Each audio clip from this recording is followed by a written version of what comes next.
Zəfər günü yalnız bir qələbə tarihi deyil.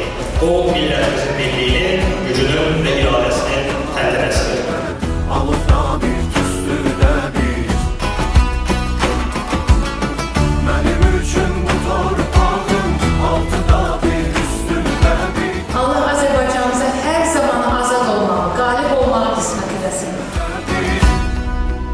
O gün ki, bütün dünyaya Azərbaycan xalqının gücünü, əzmini və vətənə olan sevgisini göstərdiyi gün. Şəhadətən şövlər varam, ölsən torpaq. Ben de bir şehit kardeş olarak burada bu tədbirdə iştirak etməyə özümə borc